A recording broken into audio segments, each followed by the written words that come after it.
प्रधानमंत्री जी 400 पार आए, 300 पार आए। प्रधानमंत्री जी नरेंद्र मोदी जी देश के तीसरी बार प्रधानमंत्री बनेंगे, इसको लेकर हमने अभिषेक किया और महादेव ने वह संकेत दिया कि प्रधानमंत्री तीसरी बार देश के प्रधानमंत्री बनेंगे। तो नरेंद्र मोदी जैसा कोई प्रधानमंत्री दुनिया में नहीं है। हमारे आश्रम में लॉरेन जॉब्स आई, जो एप्पल की मालकिन थी, और स्टीव जॉब्स की मिसेज पहली बार इंडिया आई, 45 साल बाद पहली बार इंडिया आई, मेरे आश्रम में आई। 10 घंटे के करीब हमारे साथ रही। वो हवन की, पूजन की, ध्यान की। हमने एक भगवती का प्रतिमा दिया, भगवती की प्रतिमा ली।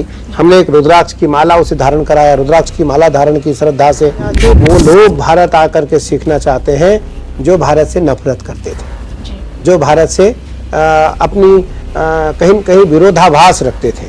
क्यों? क्योंकि आज भारत में देश की परंपराओं को जोड़ने का, या वो यहाँ का आहार हो, यहाँ का विहार हो, यहाँ का व्यवहार हो, यहाँ का कर्तव्य हो, या यहाँ का विचार हो, इन पांचों को वो स्वीकार करना चाहते हैं। नमस्कार, धर्म ज्ञान और एनएमएफ न्यूज में एक बार फिर आप सभी का स्वागत है। मैं हूं आपके साथ कविता राणा, और आज हमारे साथ मौजूद हैं आपके निरंजनी अखाड़ा के महामंडलेश्वर आचार्य कैलाशानंद गिरी महाराज जी। महाराज जी, सबसे पहले तो आपका स्वागत है। बिल्कुल।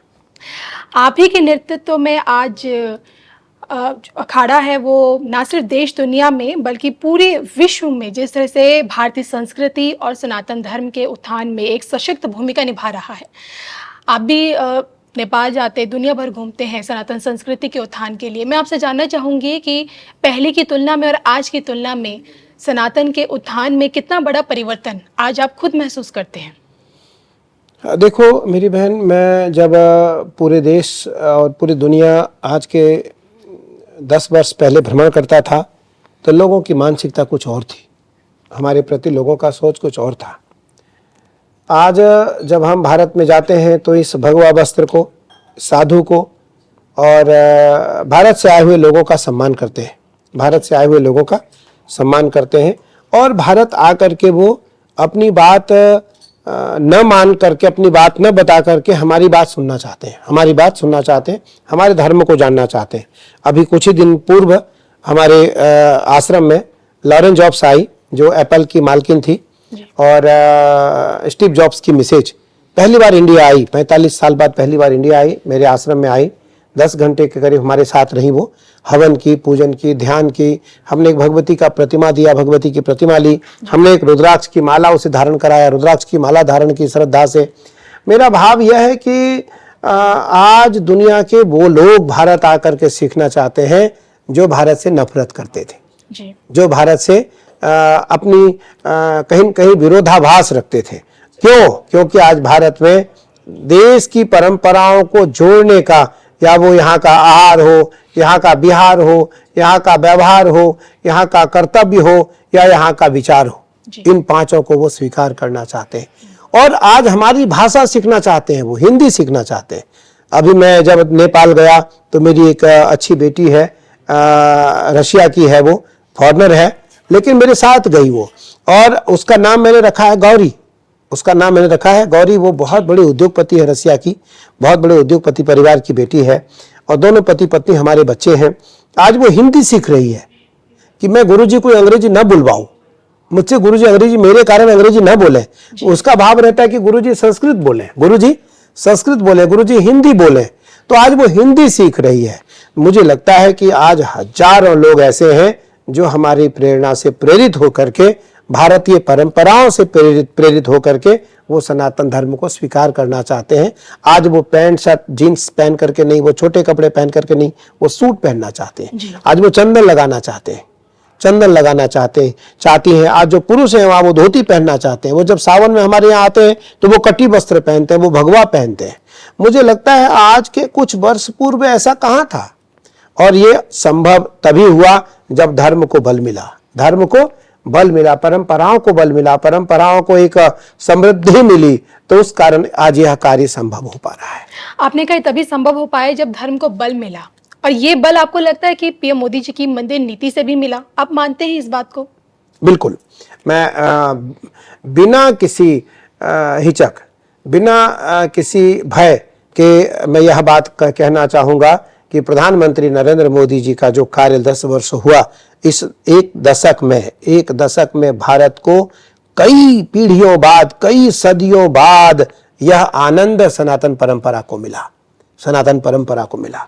जो सनातनी नहीं है, जो सनातन धर्म को नहीं मानते हैं, जो परंपरा को नहीं मानते, मैं बिना लाग लपेट यह बात कहना चाहूंगा, जो परंपराओं को नहीं मानते, जो संस्कृति को नहीं मानते, जो संस्कार को नहीं मानते, उन्हें अत्यंत पीड़ा हो रही होगी, उन्हें अत्यंत दुख हो रहा होगा, लेकिन मुझे अत्यंत सुख हो रहा है, क्योंकि मैं इस परंपरा का आचार्य हूं।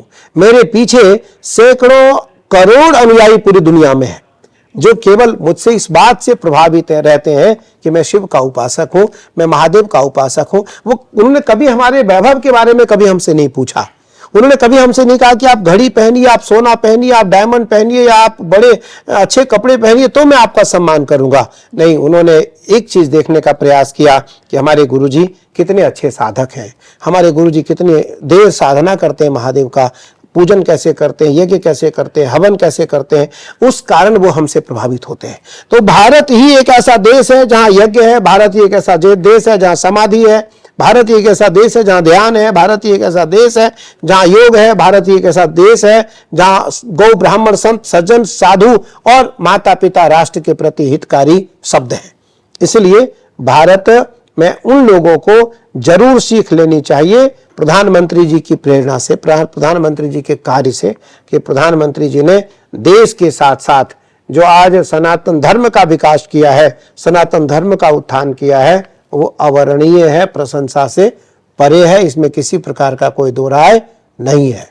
लेकिन आचार्य जी, आप ऐसे लोगों को क्या कहेंगे जो सनातन का विरोध करते हैं? अगर मंदिर निर्माण होता है तो उसमें बताते कि इसे आप मंदिरों पे तो करोड़ों रुपए खर्च कर रहे हैं, लेकिन बेरोजगारी का वो मुद्दा उठाते हैं, महंगाई का मुद्दा उठाते हैं। ऐसे लोग हैं जो इन्हें लगता है कि मंदिर निर्माण में सिर्फ पैसों की बर्बादी है, देश का कहीं भविष्य नहीं है। जिसमें आप पूर्व कांग्रेसी सैम पित्रोदा को ले लीजिए, कांग्रेस को ले लीजिए, तमाम विपक्षी पार्टियों को ले लीजिए, इन लोगों को आप क्या कहेंगे? देखो, मैं तो क्या है कि मैंने कहा ना आपको, मैं धर्माचार्य हूँ, मैं राजनेता नहीं हूँ, लेकिन क्योंकि शब्द धर्म से जुड़ा हुआ है, शब्द जो प्रश्न है वो भारत से जुड़ा हुआ है, परंपराओं से जुड़ा हुआ है, संस्कृति और संस्कार से जुड़ा हुआ है, मानवता मौलिक सिद्धांतों से जुड़ा हुआ है, उस कारण मैं इसको कहने में चूकूंगा नहीं, मैं इसको कहने में चूकूंगा नहीं। राम जन्मभूमि मंदिर बनने में जो पैसे लगे, वो पैसे किसी राजकोष के पैसे नहीं है जी। वो सरकार के पैसे नहीं है, वो भक्तों के पैसे हैं। वो पैसे किसके हैं? भक्तों के। और वो पैसे केवल एक व्यक्ति का नहीं है, वो पैसे दुनिया के, उस मैंने कहा ना, जब राम जन्मभूमि की फैसला आई सुप्रीम कोर्ट में, लगभग 3:15 बजे की घटना है, और हरिद्वार के न्यूज के जो लोग हैं, इलेक्ट्रॉनिक चैनल के जो लोग हैं, वो जब मेरे पास आते हैं कि स्वामी जी आप क्या कहना चाहेंगे इस विषय पर, तो सबसे पहला दान देने वाला प्राणी भारत में मैं हूं। 11 लाख रुपए का चेक हमने राम जन्मभूमि मंदिर निर्माण के लिए दिया, और वह चेक हमने चंपत राय जी को अपने आश्रम में पकड़ाया। उसके बाद मुझसे पूछा गया कि महाराज आप चेक क्यों दे रहे हैं, अभी पैसे क्यों दे रहे हैं, अभी पैसे की जरूरत नहीं है।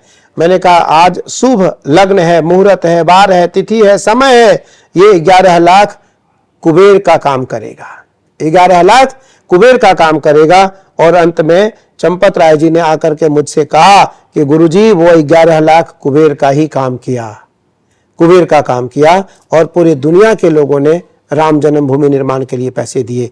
आज जो पैसे आ रहे हैं, जो पैसा सरकार की आ रही है, जो सरकार के कोष में आ रहे हैं, जो राम जन्मभूमि मंदिर ट्रस्ट के कोष में आ रहे हैं, वो समाज के हित में तो लगेगा। वो रेवेन्यू सरकार की बढ़ रही है, भारत के लोगों की बढ़ रही है। आज जो आनंद मिल रहा है वो सनातनियों को मिल रहा है। मुझे लगता है वही परंपरा देश की है। हर चीज के एक एक तात्पर्य है। गाय की उत्पत्ति क्यों हुई? महादेव के अभिषेक के लिए। गंगा की उत्पत्ति क्यों हुई? सगर के 60,000 पुत्रों के उद्धार के लिए। आज गंगा में सभी लोग अपना उद्धार कर रहे हैं। गंगा केवल सगर के 60,000 पुत्रों का उद्धार करके गंगा लुप्त तो नहीं हो गई। गंगा सभी आज सनातनियों को ही स्नान तो नहीं कराती हैं। गंगा कभी कहती नहीं कि मुझ में तुम ही स्नान करोगे। जो भी गंगा स्नान करने आता है, गंगा उसका उद्धार करती है। जी। राम जन्मभूमि में जिसने दान दिया आज वो भी जा सकता है, जिसने दान नहीं दिया वो भी जा सकता है, जो राम को मानता है वो भी जा सकता है, जो राम को नहीं मानता है वो भी जा सकता है, जो बीजेपी से संबंधित है वो भी जा सकता है, जो बीजेपी से संबंधित नहीं है वो भी जा सकता है, लेकिन जो सनातनी नहीं है वो निसंदेह राम जन्मभूमि का, रामलला का निंदा करेगा। तो क्या आप भी मानते हैं कि अगर पीएम मोदी नहीं होते तो रामलला की प्राण प्रतिष्ठा, रामलला अयोध्या में नहीं पधार पाते, गर्भगृह में? नहीं हो पाते, बिल्कुल। हम 500 वर्षों से लड़ रहे हैं, भारत के वो लोग 500 वर्षों से लड़ रहे हैं, भारत के उन 500 वर्षों से हजारों नहीं लाखों भक्तों का लहू बहा, रक्त बहा, लेकिन हम कभी नहीं बना पाए। प्रधानमंत्री जी, क्योंकि देखो हर व्यक्ति के पास श्रेय नहीं है, हर व्यक्ति को ईश्वर अवसर नहीं देता है। प्रधानमंत्री नरेंद्र मोदी जी को ईश्वर ने अवसर दिया, कार्य करने की क्षमता दी और उनके हाथ में यश था, उनके कारण यह मंदिर पूरा हुआ। साधु संतों का आशीर्वाद रहा, साधु संत सभी सहयोग में साथ रहे। हमारे जैसे जो हजारों साधु हैं देश में, खैर हमारे जैसे हजारों तो नहीं है क्योंकि हम अखाड़े के आचार्य, हम तो 2 ही 3 हैं पूरे देश में, लेकिन हमारे जो 7 करोड़ों साधु हैं, हमारे साथ जो करोड़ों अनुयायी हैं, हमारे साथ जो अरबों अनुयायी हैं, वो सब के सब प्रधानमंत्री जी के साथ रहे और साथ रहेंगे। अब जब देखिए मौका आया नतीजों का, 4 जून की तारीख अब बस नजदीक है, लेकिन रिजल्ट से ठीक पहले पीएम मोदी जी को आखिरकार क्यों विवेकानंद की धरती पे वहां जाके 45 घंटों की साधना करनी पड़ रही है? जरूरत क्या है इसकी?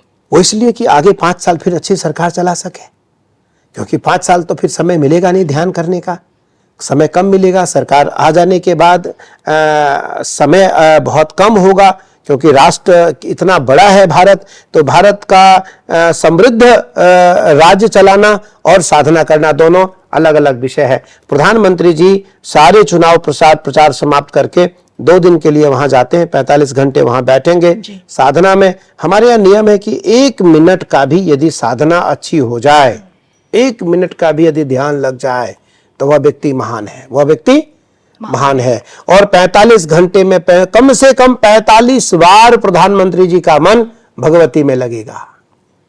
45 बार भगवती के चरण में प्रधानमंत्री जी मानसिक रूप से जाएंगे, तो वहां से जो एक रेस आएगी, वहां से जो एक किरण आएगी, वहां से जो एक तेज आएगा, वहां से जो एक प्रधानमंत्री जी को बल मिलेगा, वहां से जो प्रधानमंत्री जी को एक ओरा मिलेगा, वह ओरा 5 वर्षों तक निष्कंटक राज कराएगा, निष्कंटक राज कराएगा, कोई कंटक नहीं आएगा। और जो कंटक आएगा, गोस्वामी तुलसीदास जी महाराज रामचरितमानस में लिखते हैं, भगवान राम लक्ष्मण जी जब पैदल किष्किंधा पर्वत पर जा रहे थे तो हनुमान जी ने देखा, तो हनुमान जी जब देखते हैं, हनुमान जी कहते हैं कि कठिन भूमि कोमल पदगामी, कवन हेतु बिचरे उबन स्वामी, मृदुल मनोहर सुंदर गाता, बन आतप दुसह दुख ताता। हे भगवान, कठिन भूमि, भूमि अत्यंत कठिन है क्योंकि कंकड़ है, कांटे हैं और कठोर है। आपके पैर इतने कोमल हैं, आप पैदल क्यों जा रहे हैं नंगे पांव? कठिन भूमि कोमल पदगामी, कवन हेतु बिचरे बन स्वामी। तो जो महापुरुष है, बड़े लोग हैं, वो कि बिना कारण अकारण कहीं नहीं जाते, अकारण कहीं नहीं जाते, कोई न कोई कारण होता। आज प्रधानमंत्री जी विवेकानंद मेमोरियल में गए हैं तो कोई न कोई कारण इसलिए है क्योंकि ईश्वर ने कृपा किया, ईश्वर ने संदेश दिया, ईश्वर ने उन्हें एक भावना दी, उनके मन में एक भाव दिया कि तुम्हें 5 साल फिर निष्कंटक राज करना है। 2 दिन निष्कंटक तप कर लो, निष्कंटक तप कर लो और मन को शांत कर लो, क्योंकि फिर तुम्हें क्विंटलों गाली सुननी है 5 साल, क्विंटलों गाली सुननी है 5 साल। प्रतिक्रिया नहीं करनी है, प्रतिक्रिया नहीं करनी है, क्योंकि प्रतिक्रिया करोगे तो उलझ जाओगे, प्रतिक्रिया करोगे तो टिक जाओगे, प्रतिक्रिया करोगे तो बहक जाओगे। इसलिए प्रधानमंत्री नरेंद्र मोदी जी वहां जाकर के तप करने 2 दिन गए हैं, 45 घंटे वो तप करेंगे और 3 दिन तप करने के बाद जब वो वापस आएंगे तो पुनः वो उसी ओरा में वापस आएंगे और भगवती की कृपा को लेकर के वापस आएंगे। जन जन के बीच आपने भी देखिए, अभी आप जब गए काशी विश्वनाथ धाम, वहाँ आपने बहुत बड़ी साधना की, रुद्राभिषेक किया महादेव का। पीएम मोदी जी को पुनः प्रधानमंत्री के रूप में आपने जो संकल्प लिया है और आपने कहा है कि उसका आशीर्वाद भी आपको मिल चुका है बाबा के दरबार से, मैं आपसे ये जानना चाहूँगी कि भविष्यवाणी तो आप कर चुके हैं, लेकिन जो संकल्प संसद की चौखट से पीएम मोदी जी ने जो लिया है 400 पार सीटों का, उसको लेकर आप क्या कहेंगे? मुझे लगता है, देखो, ये तो राजनीतिक विषय है। 400 पार प्रधानमंत्री जी ने उस समय ऐसे भावावेश में कह दिया होगा, कोई बात आई होगी। मैं 400 पार, 100 पार और 300 पार की बात नहीं कर रहा हूं। मैं तो ये कह रहा हूं कि निष्कंटक सत्ता प्रधानमंत्री जी की आएगी, कोई कांटे नहीं होंगे, कोई कांटे नहीं होंगे। महादेव ने संकेत करा दिया है। मैंने अपने जीवन में पहली बार, मैं 34 वर्षों से महादेव की साधना कर रहा हूँ और निस्वार्थ भाव से भगवान की साधना करता हूँ, बिना स्वार्थ महादेव की उपासना करता हूँ। सावन पर्यंत 22 घंटे एक आसन से बैठता हूँ। 34 वर्षों से, ये 35वां वर्ष है इस वर्ष, और महादेव की साधना करता हूँ। मैं केवल महादेव का भाव आया, मैं जाकर काशी विश्वनाथ जी में हमने अभिषेक किया और महादेव ने संकेत दिया कि तुम्हारी इच्छा पूर्ण हो जाएगी। तो प्रधानमंत्री जी 400 पार आए, 300 पार आए। प्रधानमंत्री जी नरेंद्र मोदी जी देश के तीसरी बार प्रधानमंत्री बनेंगे, इसको लेकर हमने अभिषेक किया और महादेव ने वह संकेत दिया कि प्रधानमंत्री तीसरी बार देश के प्रधानमंत्री बनेंगे। देखिए, पीएम मोदी जी के तीसरे कार्यकाल की तस्वीर में आप भारत को कितना बदलते हुए देखना चाहते हैं, उसमें मैं आपसे जानना चाहूँगी, जो अयोध्या के बाद मथुरा काशी के बारे में भी आप जो बोल चुके हैं कि काशी में चल रहा है और मथुरा की बारी अब आने वाली है, तो तीसरे कार्यकाल में हम समझ जाएं। देखो, तीसरे काल में हम अभी जब नेपाल थे, नेपाल में हमें एक राज अतिथि के रूप में बुलाया और पूरे नेपाल देश का हमने भ्रमण किया। लगभग नेपाल के आधे देशों का हमने भ्रमण किया। नेपाल के कई बड़े सारे अधिकारी, जो देश लेवल के अधिकारी हैं, वो हमारे साथ थे 6, 7, 8 दिन। वहाँ के जो सांसद हैं वो मेरे साथ थे, वहाँ के जो राष्ट्रपति हैं उनके साथ मेरी बहुत बृहद चर्चा हुई, वहाँ के अन्य जो प्रतिनिधि मंडल हैं उनके साथ मेरी चर्चा हुई, नेपाल देश के जो बड़े उद्योगपति हैं उनके साथ मेरी चर्चा हुई। सब लोगों के मुख से मैंने एक ही बात सुना कि नरेंद्र मोदी जैसा कोई प्रधानमंत्री दुनिया में नहीं है जी। नरेंद्र मोदी जैसा कोई राजनेता इस समय दुनिया में नहीं है। दुनिया की बात, पूरी दुनिया में नहीं, पूरे विश्व में नहीं है। मुझे लगता है कि प्रधानमंत्री जी का जो कार्यकाल पीछे बीता, उसमें आप जो विकास का क्षेत्र अगर देखना चाहें तो वो भी बहुत बड़ा हुआ। उसमें बहुत सारे कार्य हैं। धार्मिक जो कार्य है उसकी तो कोई क्षमता ही नहीं है, उसकी कोई तुलना नहीं, उसका कोई वर्णन नहीं है। और आने वाले जो काल है उसमें काशी और मथुरा सनातनियों के 2 बाकी हैं, वो धीरे से हो जाएंगे। और मेरा भाव है कि हम उसे लड़ाई झगड़ा करके नहीं लेंगे, कोर्ट हमें देगा, क्योंकि वो मेरा है, मेरा था, मेरा है, मेरा रहेगा। केवल फर्क इतना है कि उसकी पैरवी करने वाला कोई व्यक्ति मजबूत नहीं था जो कोर्ट में पैरवी कर सके, कोर्ट में पैरवी कर सके। आज देखो, हम यहाँ जितने भी सनातनी बैठे हैं वो सब के सब सनातनी हैं, सनातन धर्म को चाहने वाले। आज मथुरा कृष्ण जन्मभूमि के सेक्रेटरी हमारे भाई कपिल शर्मा जी मेरे बिल्कुल भाई हैं, मेरे शिष्य तो हैं, मेरे भाई भी हैं। 20-25 वर्षों से मेरा संबंध है, मेरे साथ बैठे हैं। कहीं लड़ाई करके कोई भी हिंदू किसी चीज को नहीं लेता है। वो कोर्ट हमें देगा, कोर्ट से हम लेंगे तथ्यों के अनुसार। और आप जरूर देखना मेरी बहन कि काशी विश्वनाथ ज्ञान वापी मस्जिद के अंदर जो भगवान विश्वनाथ जी विराजमान हैं वो हम लोगों को बहुत जल्दी पूजन के लिए मिल जाएंगे। मथुरा हमारे भगवान के साथ में विशाल काय मंदिर का रूप बना करके तैयार कर दिया गया है। कोर्ट उसको भी तथ्यों के अनुसार सनातनियों को सुपुर्द करेगा। लेकिन मैं बिना युद्ध, भारत में सनातनी युद्ध कभी नहीं करता, हम कभी लड़ते नहीं, हम कभी लड़ाई झगड़ा नहीं करते। हम तो जैसे आचार्य है, मैं पिछली बार जो अभिषेक किया, महादेव का पूजन किया, उसको लगभग 123 करोड़ लोगों ने देखा। अभी तक 123 करोड़ लोगों ने देखा है बिना 1 रुपया खर्च किए, क्योंकि हमारे पास सोशल मीडिया में खर्च करने के लिए पैसा नहीं है। क्योंकि मैं अन्न क्षेत्र चलाऊं, गौशाला चलाऊं, गरीब बच्चों को पढ़ाऊं, आश्रम बनाऊं, या परंपरा का पालन करूं, या IT में खर्च करूं। तो मुझे लगता है कि जो व्यक्ति असली तरीके से सतर्कता पूर्वक देश के लिए काम करेगा, निस्संदेह वो स्थापित होगा, उसकी पूजा होगी। और प्रधानमंत्री जी इसलिए पूजित हो रहे हैं, प्रधानमंत्री जी की पूजा इसलिए हो रही है, प्रधानमंत्री जी का सम्मान पूरी दुनिया में इसलिए हो रहा है क्योंकि वो नकली नहीं है। वो नकली नहीं है। नकली कोई होता तो तप नहीं हो सकता। कभी वो केदारनाथ जी में, जब मैं 2021 की बात है, मैं उनके साथ था, अपने शंकराचार्य मूर्ति अनावरण में, इतनी कड़ाके से ठंड थी कि बड़े बड़े बहुत सारे कपड़े पहनने वाले बड़े बड़े जवान ठिठुर रहे थे जी। लेकिन प्रधानमंत्री जी चौथेपन में भी दृढ़ थे। और जब आकर मुझसे मिले तो प्रधानमंत्री जी ने कहा कि आप तो अच्छे साधक हैं, महादेव के अच्छे उपासक हैं, तो आपको ठंड तो नहीं लगती होगी। मैंने कहा नहीं, ठंड लगती है, शरीर है, लेकिन फिर भी सहन शक्ति है तो सहन कर रहे हैं। प्रधानमंत्री जी मेरे हाथ पकड़े और मुझे, प्रधानमंत्री जी ने कहा कि मुझे अच्छा लगा आपसे मिल करके, और आपसे बोल करके मुझे अच्छा लगता है, मुझे आपसे मिल करके अच्छा लगता है, मैं महादेव की सेवा में जा रहा हूँ। और उन्होंने सॉक्स उतारे, हाथ पैर धोए और केदारनाथ जी के पूजन में चले गए।